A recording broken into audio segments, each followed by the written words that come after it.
Oui, on considère simplement que la criminalité existe au Sénégal et qu'elle atteint des proportions de plus en plus importantes.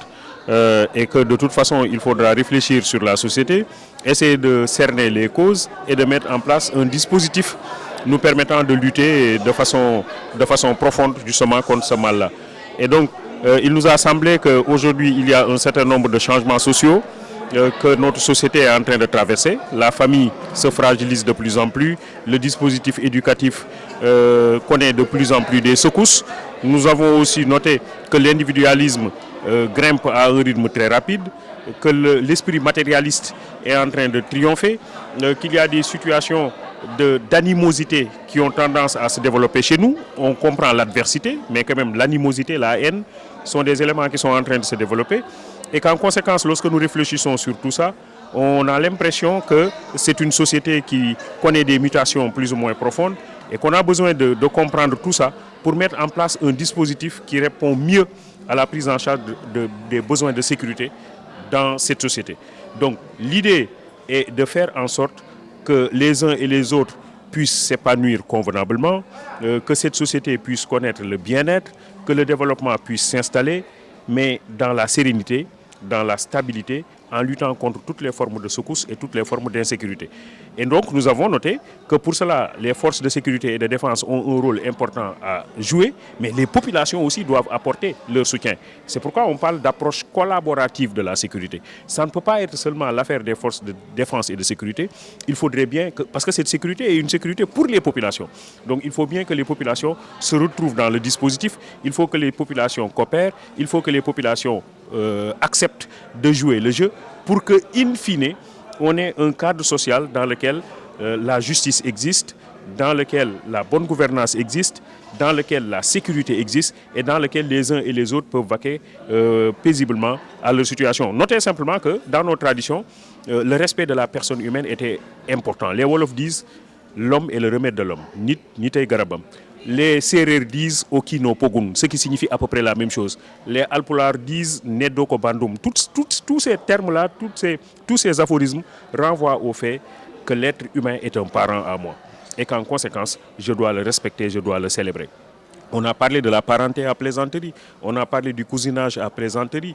Et c'est un ensemble de facteurs qui étaient de nature à lutter contre les formes de secousses qui pouvaient venir ébranler le cadre social. On a parlé du bol autour duquel on mangeait et que chacun devait tenir le bol avec la main gauche. Si le bol représente la société, chacun de nous a le devoir de faire en sorte que cette société ne soit pas déséquilibrée.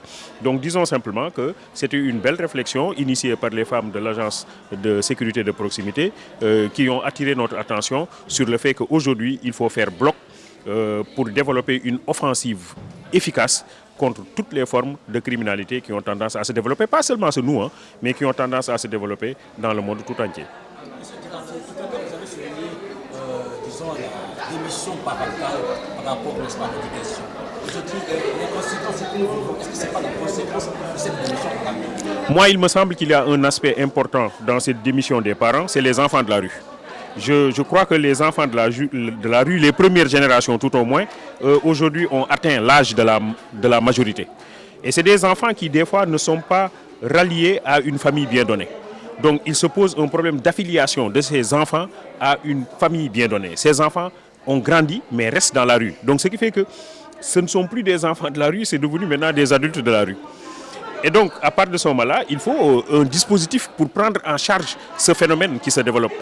Il faut que l'on réfléchisse sur une façon de donner une famille, ne serait-ce qu'une famille de substitution à ces adultes qui sont dans la rue et qui ont besoin d'accueil, qui ont besoin de chaleur familiale et qui ont besoin d'ancrage dans un espace familial. Et donc là, je crois qu'évidemment, il faut que nos autorités, sur le plan institutionnel, réfléchissent sur les voies et moyens, d'autant plus que nous avons des éléments, nous avons des ressources culturelles qui pourraient permettre de prendre en charge une problématique de ce genre. Donc il va falloir peut-être mettre en contribution des éléments comme la culture, je l'ai dit tantôt, et pas seulement la répression, des éléments comme la culture pour essayer de trouver solution à ce phénomène d'adultes de la rue. Donc c'est un phénomène important parce que nous avons des vagues successives d'enfants et cela a commencé depuis longtemps. Alors certains sont devenus grands maintenant. Donc ça, si on dit, on dit aux parents, retenez vos enfants à la maison, alors il y a des enfants qui ne peuvent pas être retenus à la maison parce qu'ils n'ont pas de maison. Donc, ils ne sont affiliés à aucune famille. Donc, je crois que de ce point de vue-là, bien entendu, il faut une réflexion beaucoup plus approfondie pour trouver des familles de substitution à ces personnes qui deviennent de plus en plus nombreuses. Aujourd'hui de la situation politique sénégalaise, l'opposition, en tout cas, est obligée de ne pas manifester. Je crois que lorsque nous sommes dans une démocratie, nous devons accepter le bruit. On ne peut pas parler de démocratie sans bruit. La dernière fois, on a parlé de concert de casseroles, j'ai dit c'est très bien. Parce que dans une démocratie, le bruit constitue un élément important. Mais le bruit, il doit s'exprimer autour des idées. C'est cela qui est l'enjeu. L'idée, c'est que nous avons un parti politique qui arrive au pouvoir et qui gouverne, mais nous avons une opposition qui constitue une chance pour une société. En réalité, s'il n'y a pas d'opposition, c'est une catastrophe pour le pays. Tout homme qui possède un pouvoir est naturellement tenté d'en abuser. C'est Montesquieu qui parle comme ça dans l'esprit des lois. Et pour éviter les abus de pouvoir, dit-il, il faut éviter de donner tous les pouvoirs à un seul homme. D'où le principe de la séparation et de l'autonomie des pouvoirs. Mais lorsque l'opposition existe, elle n'est pas contre le pouvoir, elle est un contre-pouvoir. Contre-pouvoir ne signifie pas contre le pouvoir. Contre-pouvoir signifie faire en sorte qu'il y ait un dispositif qui permette de faire en sorte que les dérapages ne se produisent pas au niveau du pouvoir. Que le pouvoir essaie de répondre le plus possible aux aspirations du peuple. Mais l'opposition, elle aussi, a le devoir de présenter un programme alternatif. Ça doit se jouer essentiellement au niveau des idées. Donc l'idée est que la démocratie est un régime de liberté.